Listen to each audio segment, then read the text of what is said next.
Balik lagi, tadi teh berarti si dosen yang kritis tuh ya, si dosen kritis. Si dosen kritis teh nanya gimana Bangun tidur, kalian dari bangun tidur sampai dengan masuk ke kampus gitu kan, ngapain aja. Kalau semuanya bangun tidur, terus mandi, berarti kan hudang di WC gitu kan ya. Itu beda gitu, bintang kecil di langit yang biru kan, bintang mah peuting, aku langit yang biru gitu kan. Ya, betul. Sarua wae kan logikana. Ya, Gitu. jadi, nah itu kan logika dan algoritma. Nah, logikanya itu begitu. Jadi kita logikanya dipakai kalau mau mandi ada airnya enggak, nah itu logika kan. Nah terus algoritmanya apa? Kalau nggak ada, iya kalau airnya dari ledeng ya bukain ledeng. Kalau nggak ada ledeng berarti ada pompa nggak? Ada pompa. Kalau nggak sumur. Nah itu kan algoritmanya.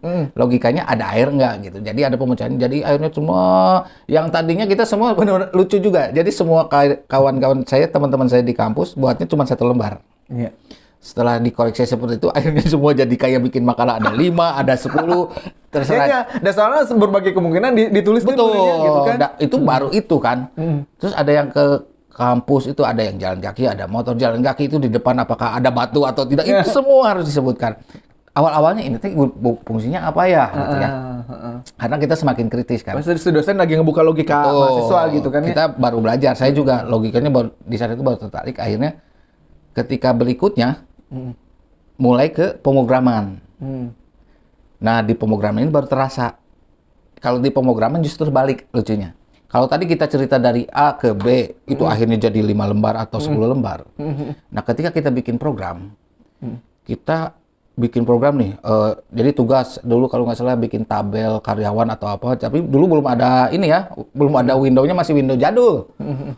Programnya juga masih pakai DOS dulu, bukan underDOS ya? UnderDOS.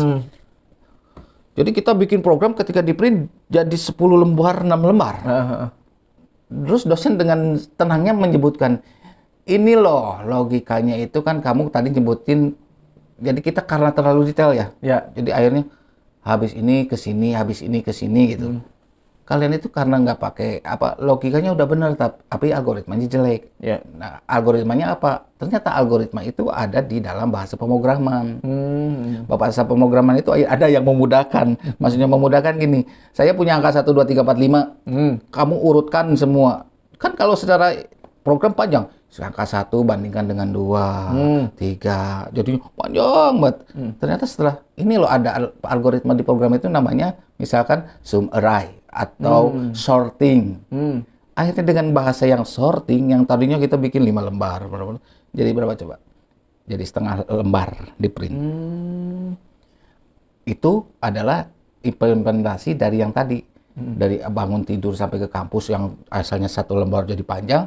Ternyata ketika diimplementasikan ke program jadi kebalik. Yang tadinya beberapa lembar jadi cuma beberapa baris. Berarti esensinya adalah bahwa bagaimana kita bisa menyimpulkan, mendescribe ya, menjelaskan bagaimana suatu kejadian tertentu dalam suatu logika. Bagaimana kemungkinan-kemungkinan yang terjadi. If begini akan begini, then begini, else begini. Kan kayak gitu ya kalau di algoritma. Akhirnya dengan kekuatan kita yang kita miliki, maksudnya logika dan algoritma kita kuat, bahasa pemrograman apapun kita makan.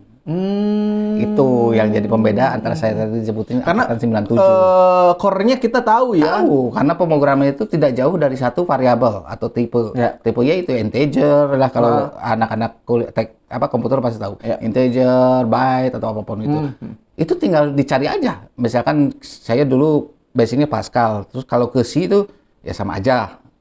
Terus ada lagi Visual Basic, apa sih di sana byte, di sini ada BYT atau apapun di PHP atau apapun itu, variabel. Berarti kita tahu, variabel di PHP gini, ini. Oke, udah tahu. Terus ada lagi pengulangan, repeat, while, do. Nggak jauh beda. Setiap program pasti ada while, do. Terus ada lagi tadi if itu kondisian kan.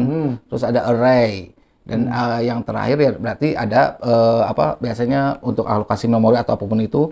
Dan akhirnya dari elemen itu, bahasa pemrograman apapun kita cepat. Makanya kalau di portfolio saya disuka, kamu memang ganda-ganda. Jadi bahasa pemrograman yang ada, kecuali yang ya saya boleh bilang bisa 10 bahasa pemrograman lah. Jadi karena tapi saya belum bilang advance atau ahli. Saya lebih ke intermediate saja karena sebetulnya ya itu intinya dari logikanya. Kalau logikanya nggak jalan, dan itulah yang terjadi programmer pada saat ini. Kenapa? Programmer hanya bisa satu bahasa titik untuk angkatan sekarang karena logikanya kurang kuat. Jadinya itu. Jadi core sistemnya gitu kan, esensi dari programming berarti kan sebetulnya logika algoritma. Betul. Gitu. Kuatin itu dulu gitu kan ya.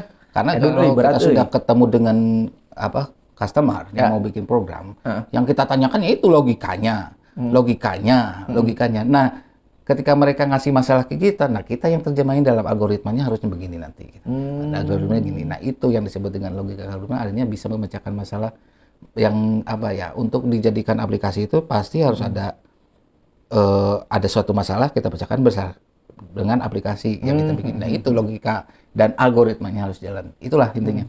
Jadi buat teman-teman semua yang mau jadi programmer, saya bilang logika dan algoritma tolong diperkuat.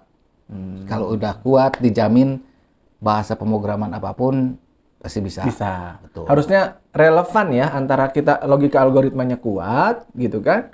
Pada saat dibutuhkan program dengan menggunakan bahasa ini, ya kita tinggal applied aja gitu. Betul. Kan ya dengan ini sisi bahasa ini. Kalau ada yang baru lagi gitu kan? Ya tinggal belajar. Nggak jauh beda gitu kan ya? Kalau pengkondisian pasti if. Ada, cuman penulisannya beda-beda ya pengertian. Ada itu bahasa pemrograman teh yang sekarang ini tuh. Yang sekarang kan lagi itu JavaScript. Tadi Pascal. Itu berarti kan zaman baheula pisan gitu kan ya? Pascal. C++. C itu ada 2, C sama C++. Terus ada C#. Terus ada J#, ada sekarang CS. yang lagi banyak dipakai, yang sesuai lah, applied dengan kondisi saat ini. Untuk yang sekarang ini JS, jadi JavaScript, kemudian PHP untuk web, gitu kan ya. PHP gitu kan ya. PHP bukan di PHP. Pemberi harapan palsu gitu kan. Terus tadi ya untuk ada C# juga bisa. Terus yang paling bagus itu sekarang sih sebetulnya Python.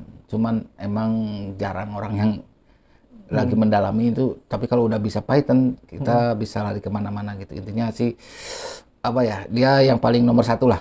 Python, terus JavaScript, semua gitu. Kalau yang saya tadi bilang pas kasih itu masih udah dihitung di bawah. Laravel itu tenang?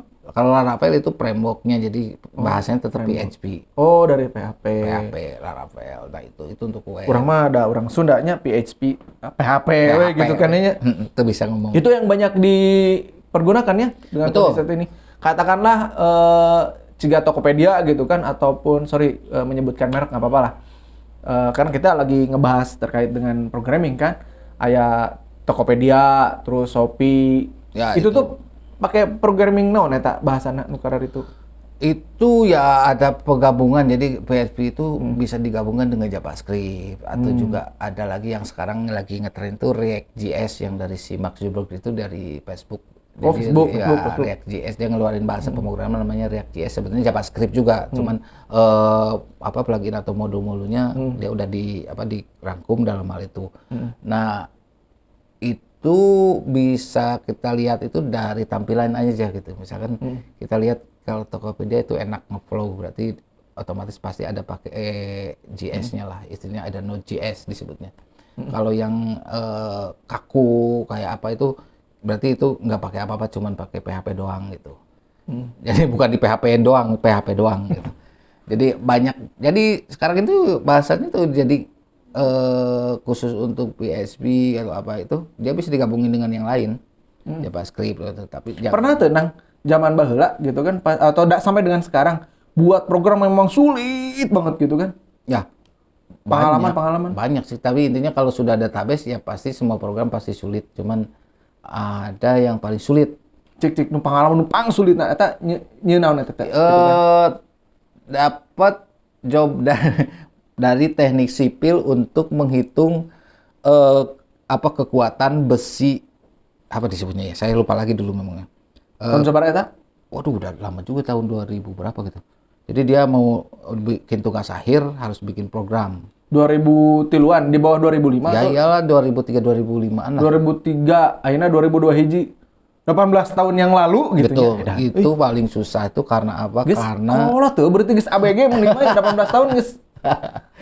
ABG Iya. anak baru sudah ABG gitu nya. Sudah ABG nih. Nyen program teh nya geus baru lapisan.